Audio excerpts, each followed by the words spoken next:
கர்த்தருடைய பரிசுத்த நாமத்திற்கு ஸ்தோத்திரம் உண்டதாக. நம்ம 2 சாமுவேல் 22வது அதிகாரத்துல நம்ம பார்த்துட்டு இருந்தோம். அதுல தாவீது அஹ், எப்படி பாடல் பாடினார் அப்படிங்கிறத நம்ம பார்த்துட்டு இருந்தோம். ஆம், அதுல சொல்றாரு, என் சத்துருக்கள் என்னை பின்தொடர்ந்து வந்தாங்க, அவர்களை நான் நிச்சயமா அழிப்பேன், அவர்களை நிர்மூலமாக்க வரைக்கும் நான் நிச்சய மாட்டேன், நான் திரும்ப மாட்டேன்னு சொல்றாரு. அடுத்தபட்டபடி யுத்தத்திற்கு நீர் என்னை பலத்தால் இடைக்கட்டி என்மேல் எலும்பினருக்குள்ள கூட என்ன செஞ்சிரு, என்கில் நீர் என்ன செஞ்சிரு, மடங்கெடுத்தீர் அப்படின்னு சொல்றாரு. சத்துரு கையில் என்ன செய்து, அவர்கள் பிடரிய என் கையில் ஒப்பு கொடுத்தீர் அப்படின்னு சொல்லுங்கிறாரு. அப்புறம் அவர்கள் என்னை நோக்கி பார்க்கறாங்க, அவர்களை ரட்சிப்பார் ஒருவரும் இல்லை அப்படின்னு சொல்றாரு. அடுத்தால அவர்களை பூமியின் தூளை போல இடித்து தெருக்கில் சேற்றை போல அவர்களை மிதித்து நான் சிதற பண்ணுகிறேங்கிறார். யார? எதிராளிகளை.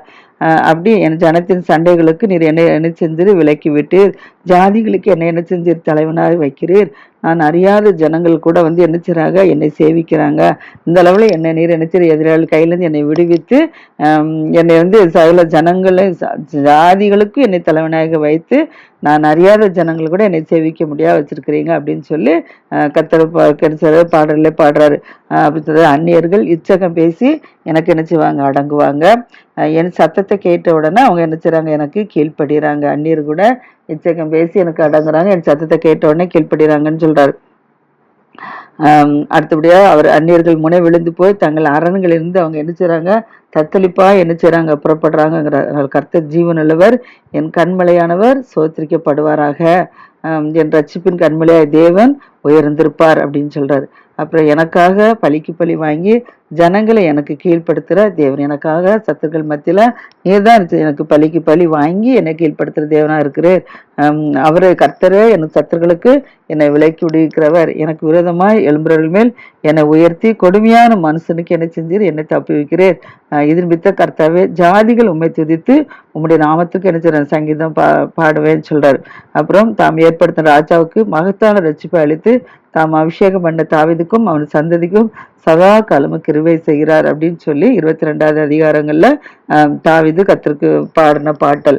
அடுத்தது 23வது அதிகாரத்துல என்னன்னா தாவீதின் கடைசி வார்த்தைகள்னு சொல்லி பார்க்கிறோம்.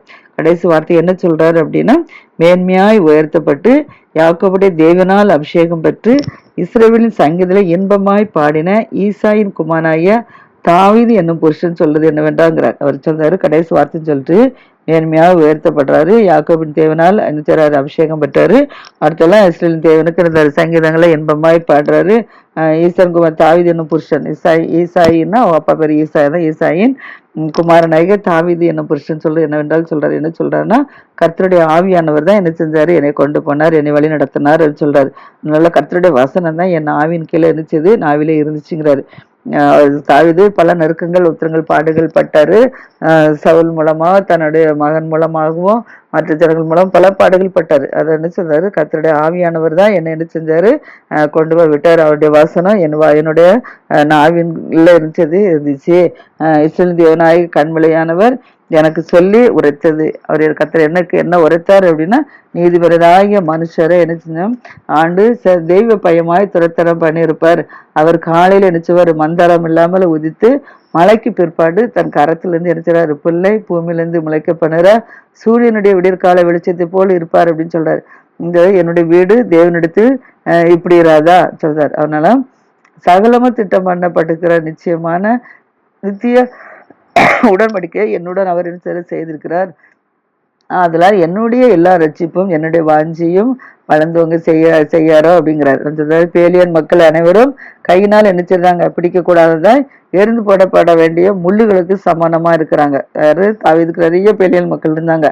அவர் சொல்றார், அவர்கள்லாம் என்ன செய்தார், கையினால் பிடிக்கக்கூடாது படிக்கு எரிந்து போட வேண்டிய முள்ளுகளுக்கு சமானமா. எப்படி முள்ளை வச்சு நம்ம என்ன எரிஞ்சு தூரதான் போடுவோம், அப்படிப்பட்ட முல்லை போன்றதான் பேலியன் மக்கள் எரிந்து போடப்பட்டவர்களா இருக்கிறாங்கிறார்.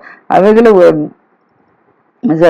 அந்த முல்லை ஒருவன் நினைச்சிட தொட போவனா போக மாட்டாங்களா, அவைகளை ஒருவன் தொட போனால் இருப்பதாயத்தையும் நினைச்சிடறாங்க ஈட்டி தாங்கியும் கெட்டியாக பிடித்து கொள்ள வேண்டும்.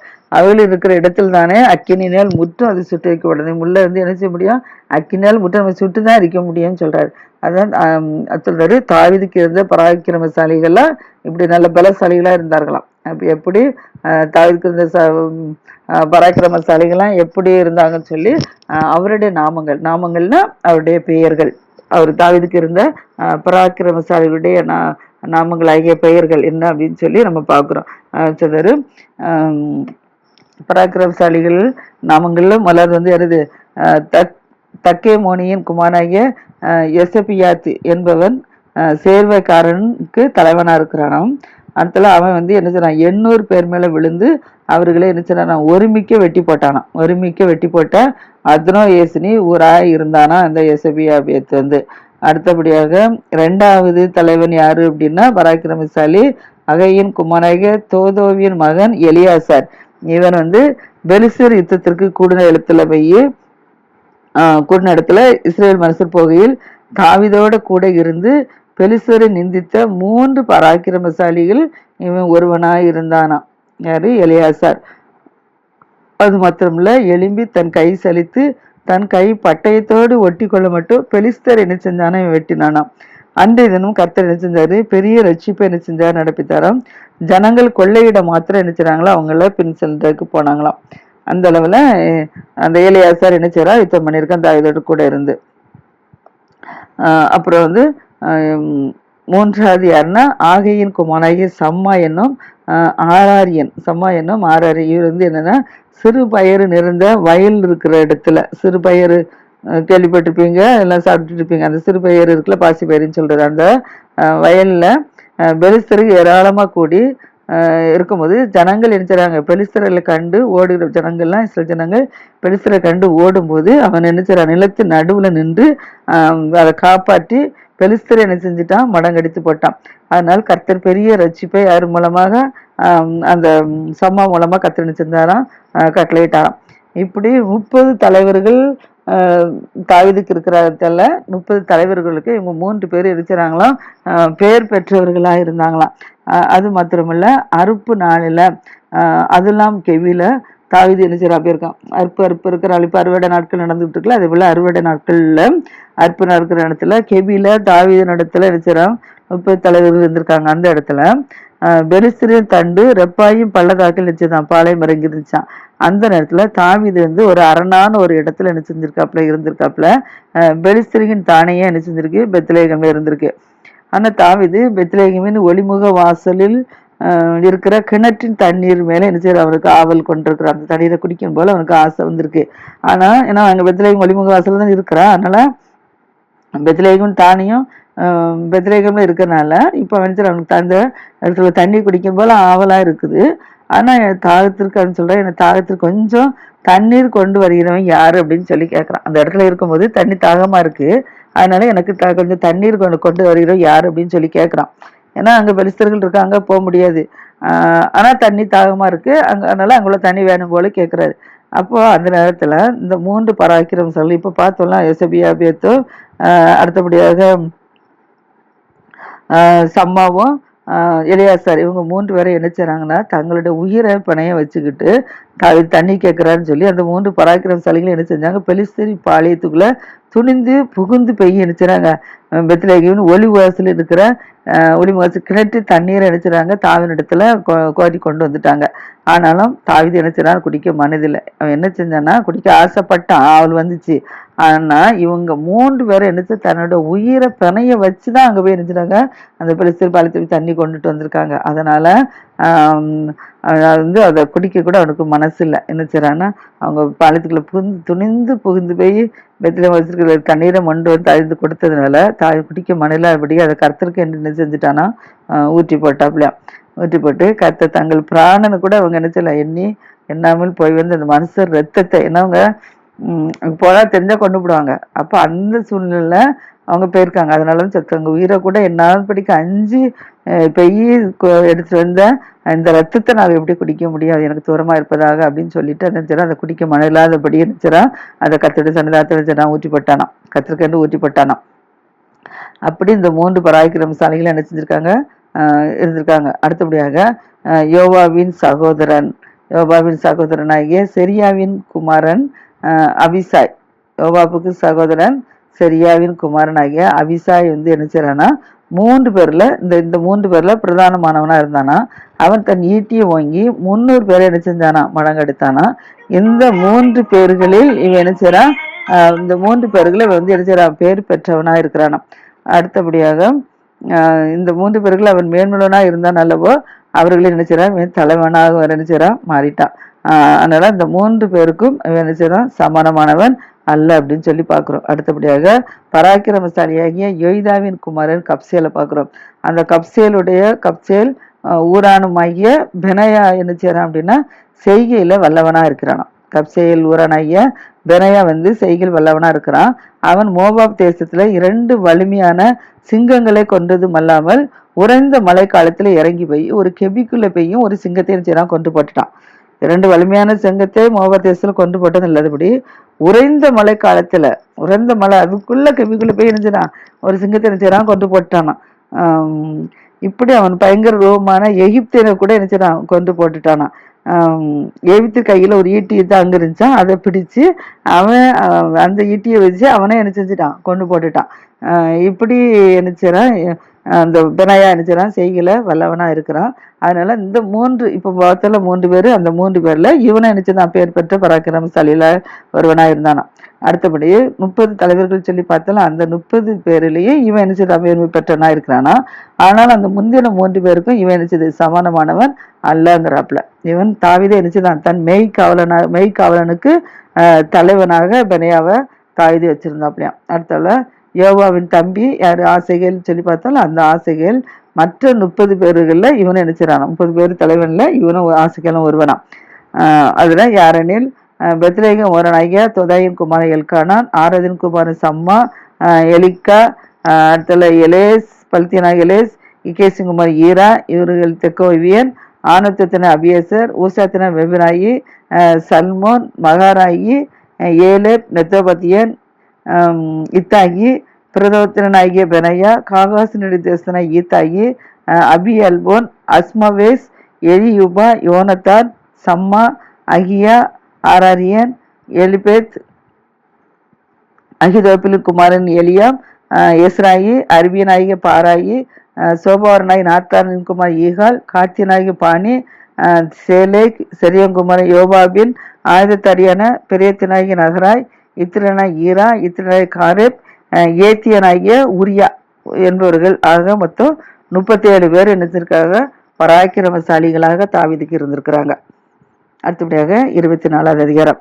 24வது அதிகாரத்துல இப்போ தாவீது மேல கர்த்தருக்கு கோபம் வந்துருச்சு. காரணம் என்ன அப்படின்னா, தாவீது அடிச்சுனா யோவாப்பையும் ராணுவ தலைவனை அழைத்து கொண்டு போய் நீங்க தான் முதல் பெயர் சேபா வரைக்கும் உள்ள இஸ்ரேல் ஜனங்களையும் யூதா ஜனங்களையும் போய் என்ன செய்யுங்க, நீங்க தொகை இட்டுட்டு வாங்க அப்படின்னு சொல்லி விட்டுட்டான். ஜனங்களை எண்ணிக்கை எண்ணிட்டு வர சொல்லிட்டான். ஆனா என்ன சொன்ன உடனே அப்ப யோவாப் ராஜா பார்த்து கேட்கிறான், கண் காண முடியும் தேவனாய் கர்த்தர் இப்பொழுது இருக்கிறதே பார்க்கலாம் 100 மடங்கு அதிகமா நிச்சயம் வர்த்திக்க பண்ணுவாரு.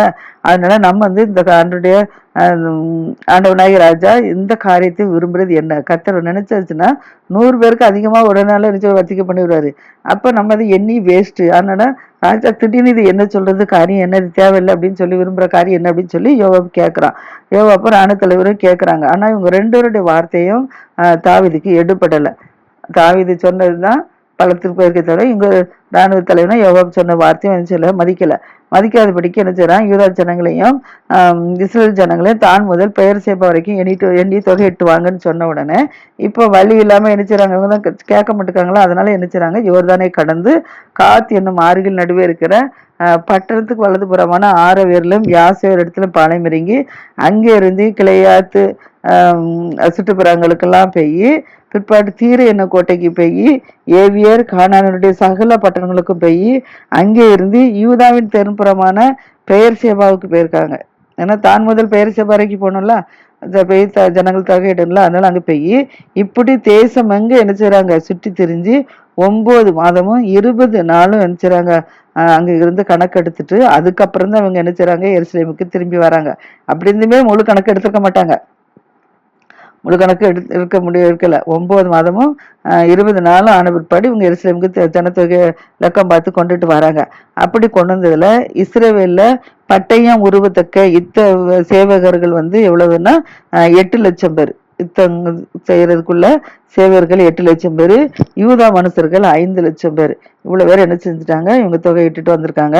இவ்விதமா ஜனங்களை எண்ணின பின்பு ராஜாவின் இருதயம் என்ன செய்யறேன்னா அவனை வாதிச்சுட்டு, ஏன்னா இவங்க நம்ம கர்த்தருக்கு இயலாத காரியத்தை செஞ்சுட்டோம், கர்த்தருக்கு பிடிக்காத காரியத்தை செஞ்சுட்டோம் அப்படின்னு சொல்லி அவன் இருதயம் என்ன செஞ்சுட்டு பெரிய வேதனைப்பட ஆரம்பிச்சுட்டு, அதனால சொல்றேன், நான் இப்படி செய்தனால பெரிய பாவம் செஞ்சுட்டேன், இப்போதான் ஆண்டவரே அடியான அக்கிரமத்தை நீக்கிவிடும், நான் மகா புத்திரமா செஞ்சுட்டேன் அப்படின்னு சொல்லி இப்ப ஆண்டவர்கிட்ட என்ன செய்யறான், மன்னிப்பு கேட்கறான். ஆனா தாவீது காலமே எழுந்திருந்த போது தாவீது ஞான திருஷ்டிக்காரனாகிய காத் என்ன தீர்க்கதரிசி, இப்ப நம்ம தீர்க்கதரிசி சொல்றோம், முன்னால என்ன செய்வாங்க, ஞான திருஷ்டின்னு சொல்லுவாங்க. அதனால காத் என்னும் ஞான திருஷ்டிக்காரன் யாரு, தாவீதுட்ட வர்றாரு. காலமே எழும்பி அவர் சொல்றாரு, கர்த்தர் சொன்ன வார்த்தைய தாவீதுக்கு சொல்றாப்புல. என்ன சொல்றாருன்னா, தாவீது இடத்துல நீ போய் 3 காரியங்களை உனக்கு முன்பாக நான் வைக்கிறேன், அந்த 3ல நீ ஒரு காரியத்தை நீ தேர்ந்தெடுத்துக்கோ அப்படின்னு சொல்லி கர்த்தர் என்னிடத்துல சொன்னாரு அப்படின்னு சொல்லிட்டு கர்த்தர் சொன்ன 3 காரியங்களையும் காத்து தீர்க்கதரிசி தாவீதுட்ட சொல்றாரு. அது என்ன சொல்றாருன்னா, உம்முடைய தேசத்துல 7 வருஷம் பஞ்சம் வரணுமா, இல்லது 3 மாதம் உம்முடைய சத்துருக்கள் உண்மை என்ன செய்யணும், பின்தொடர்ந்து வர்றதுக்கு தொடர்ந்து வர நீர் அதை விட்டு ஓடி போகணுமா, இல்ல அப்படின்னா 3 நாள் கொள்ளை நோய் உண்டாக வேண்டுமா, எது உனக்கு தெரிஞ்சது 3ல எது நீ கேட்கிறீரோ அது கர்த்தர் தருவேன்னு சொல்றாரு. அதுக்கு என்னை போய் என்ன செஞ்சாரு, கேட்டு வர சொல்லியிருக்காரு. என்னை அனுப்பினவருக்கு நான் என்ன மருவத்தில் கொண்டு போகணும், நீ யோசித்து பார்த்து எனக்கு சொல்லும் அப்படின்னு சொல்லி கார்த்தி தீர்க்கதரிசி என்ன செய்றாரு, இப்போ தாவீதுட்ட சொல்றாரு. சொன்ன உடனே இப்ப தாவீது என்ன செய்றா, கார்த்தி தீர்க்கதரிசி சொல்றாரு, நான் கொடியை எடுக்கணும்னு ஆகப்பட்டிருக்கேங்கிறாரு. ஏன்னா தாவீது கர்த்தருக்கு கேளாத ஐஸ்வர்யத்தை கொடுத்து எல்லாம் அவனை ஆசீர்வதிச்சுட்டு இருக்கிறாரு. இந்த சமயத்துல ஜனத்தொகை எண்ணலாமா, எண்ணக்கூட தப்புல எண்ணக்கூடாதுன்னு கர்த்தர் சொல்லி எண்ணிட்டான். அதனாலதான் வாதை இப்ப 3 இது கொடுத்துங்க. இப்படிதான் நம்ம யாரா இருந்துச்சுதான் நம்ம கர்த்தருக்கு வார்த்தைக்கு கீழ்ப்படியாம நம்ம ஏதாவது ஒரு காரியங்களை செஞ்சோம் அப்படின்னா நிச்சயமா என்ன செய்யணும், கர்த்தர் நமக்கு ஏதாவது வாதையை உருவாக்கி விட்டுருவாரு. அதே போலதான் இப்போ தாவீதுட்ட கேட்கும்போது தாவீது இந்த 3ல நான் கொடியே எடுக்கணும்னு ஆகப்பட்டிருக்கேன் அப்படின்னு சொல்றான். ஏன்னா 7 வருட பஞ்சம் ஜனங்களுக்கு இருந்தா தாங்கி கொள்ள முடியாது. அடுத்தால சத்துருக்கள் 3 வருஷம் இவங்களை விரட்டிட்டு வந்தா, இவ்வளவு நாளும் சத்துருக்கள் கையில விரட்டப்பட்டுட்டு வந்தாச்சு, இன்னும் விரட்டுறதுக்கு இவருக்கு பலன் இல்லை. அடுத்தால 3 நாள் கொள்ளை நோய்னா கொள்ளை நோயில நிறைய செத்து போயிடுவாங்க. அதனால இவருக்கு என்ன செய்யணும் தெரியாதபடிக்கு நான் கொடியை இடுக்கணும்னு ஆகப்பட்டிருக்கிறேன் அப்படின்னு சொல்லி நான் கர்த்தருடைய கையில விழ போறேன் அப்படின்னு சொல்லிட்டு என்ன செய்றாரு, வர்றாரு. உடைய இறக்கங்கள், கர்த்தருடைய இறக்கங்கள் என்னது மகா பெரியது, அதனால மனுஷர் கையில் நான் என்ன செய்தேன், நான் விழாதிருப்பேனாக அப்படிங்கிறான். கர்த்தருடைய கையில விழுதேன், கர்த்தர் இறக்கங்கள் மகா பெரியது, நான் மனுஷர் கையில மட்டும் விழாதபடிக்கு என்னை பாதுகாத்துக்கணும் அப்படின்னு சொல்லி என்ன செய்யறான் கேட்கிறான். அப்பொழுது கர்த்தர் சொல்றாரு, இஸ்ரவேல்ல அப்படி சொல்றான். ஆனா கர்த்தர் என்ன செஞ்சுட்டாரு, இப்ப 3ல எது வேணும் கேட்கும் போது பதில் சொல்லல, நான் பெரிய இடுக்கண்ல ஆகப்பட்டிருக்கேன், அதனால கர்த்தர் மகா இறக்கங்கள் மகா பெரிது, கர்த்தர் மனுஷ கையில நான் விழாதிருப்பேன்னு சொல்லிட்டு இருக்கான். ஆனா அதுக்கு நல்லா கர்த்தர் என்ன செஞ்சுட்டாரு, இஸ்ரவேலில அன்று காலமே தொடங்கி குறித்த காலம் வரைக்கும் கொள்ளை நோயை என்ன செஞ்சுட்டாரு, வர பண்ணிட்டார். 3 நாள் கொள்ளை நோய் வர பண்ணலாம கேட்டார்ல, இப்ப என்ன செஞ்சாரு, கொள்ளை நோயை நினைச்சிட்டாரு. காலையில இருந்து நினைச்சிட்டாரு கர்த்தரை அனுப்பிட்டாரு. அனுப்பினோடனே இப்ப அந்த குறித்த காலம் வரைக்கும் 3 நாள் வரைக்கும் கொள்ளை நோயில் என்ன தான் முதல் பெயர் சேவா வரைக்கும் உள்ள ஜனங்களுக்கு தான் லக்கம் பார்த்தாங்க. இப்ப அங்க என்ன மொத்தம் 70,000 பேர் செத்து போயிட்டாங்க. கர்த்தருடைய வார்த்தைக்கு மிஞ்சி போய் சனத்தொகை எண்ணுனதுனால 70,000 பேர் என்ன செஞ்சுட்டாங்க, தான் முதல் பெயர் சேவா வரைக்கும் இழந்து போயிட்டாங்க. இப்ப தேவதூதன் எருசலேமை என்ன செய்றாரு, அழிக்கிறதுக்கு தன் கையை எழுச்சுறாரு, அது மேல் நீட்டிருக்கிறார். எருசலேம்ல தானே தாவீது இருக்கிறாரு, எருசலேம்ல பட்டணத்தை அழிக்கிறதுக்கு கர்த்தர் என்ன செய்றாரு, கையை நீட்ட வச்சுட்டாரு. அதனால கர்த்தர் என்ன செய்றாரு, திரும்ப எழுச்சுறாரு. இப்ப 70,000 செத்து போன உடனே கர்த்தரே என்ன செய்றாரு, மனஸ்தாபப்படுறாரு. கர்த்தர் மனஸ்தாபப்பட்டுட்டு அந்த ஜனங்களை சங்கரிக்கிற தூதனுக்கு சொல்றாரு, போதும் இப்போது கையை நிறுத்து, இனி போதும், நிறைய செத்து போயிட்டாங்க, இனி கையை எடுத்துரு அப்படின்னு சொல்லி கர்த்தர் இறக்கப்பட்டு என்ன சொல்றாரு, சொல்லிட்டு கையை நிறுத்து அப்படின்னு சொல்றாரு. சொன்ன உடனே இப்ப கர்த்தருடைய தூதன் எபூசனாகிய அர்வனாவின் போர் எடுக்கிற களத்துக்கு நேரம் என்ன செய்யறான், அந்த தூதன் இருந்துட்டு இருக்கிறாங்க. இருந்தோடனே இப்ப ஜனத்தை உபாதிக்கிற தூதனை தாவீது பாக்குறான். பார்த்த உடனே கர்த்தரை நோக்கி சொல்றான், நான் தான் பாவம் செஞ்சுட்டேன், நான் தான் அக்கிரமம் பண்ணிட்டேன், இந்த ஆடுகள் என்ன செஞ்சதுன்னா நான் செஞ்ச பாவத்துக்கு இப்ப ஜனங்கள் இப்ப 70,000 செத்து போயிட்டாங்களா, அதான் நான் தான் அக்கிரமம் பண்ணேன், நான் தான் பாவம் செஞ்சேன்.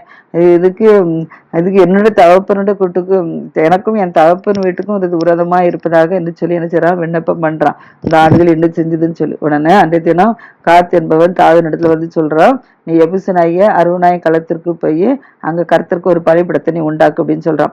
உடனே காத்து தீர்க்கதரிசியினுடைய வார்த்தையின்படியே தாவீது என்ன செய்றாரு, கர்த்தர் கற்பித்த பிரகாரமாக அருவனை களத்துக்கு போறாரு. போகிற சமயத்துல அருவனை அவரை ஏறிட்டு பாக்குறாரு.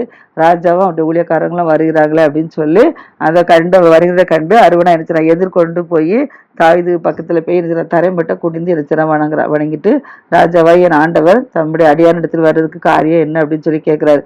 கேட்டு சொல்லி தாய் சொல்றாரு, வாதே ஜனத்தை விட்டு எரிச்சு நிறுத்தப்படணும், அதனால நான் கர்த்தருக்கு என்ன ஒரு பலிபீடத்தை கட்டணும், அதனால இந்த களத்தை எனக்கு ஒரு கையில நான் கொள்றதுக்கு வந்த அந்த களத்துலதான் அந்த கர்த்தர் நினைச்சாரு அந்த பலி செலுத்த சொல்லியிருக்காரு. அதனால அவன் சொல்றான், இதை நான் கையில வாங்குறதுக்கு வந்தேன் அப்படின்னு சொல்றாரு. அப்ப அருவனா என்ன சொல்றா, தாவீதை பார்த்து சொல்றா, ராஜாவாய் என் ஆண்டவன் இதனை வாங்கி கொண்டு தம்முடைய பார்வைக்கு நலமானபடி என்ன செய்றோம், பலியிடுவீங்க அப்படின்னு சொல்றான். ஆனா தகன பலிக்கு மாடு இருக்கு, விறகு இருக்கு, போரடிக்கிற உருளை இருக்கு, மாடுகள் நுகத்தடிலாம் அங்க இருக்குது, அதனால நீ அடிச்சது அங்க தகன பலி செலுத்திக்காங்க அப்படின்னு சொல்லி சொல்றான். எல்லாமே இருக்கு, எல்லாமே நான் தரவே செலுத்துக்கான்னு சொல்றான். ஆனா அருவனா ராஜவைக்கியமா நினைச்சதான் அவள் எல்லாவற்றையும் ராஜாக்கு நினைச்சதான் கொடுத்தாலும் அருவனா ராஜா நினைக்க சொல்றான், உம்முடைய தேவனாய கர்த்தர் உம்மிடத்துல கிருபியா இருப்பாராகன்னு சொல்லி வாழ்த்து சொல்றான்.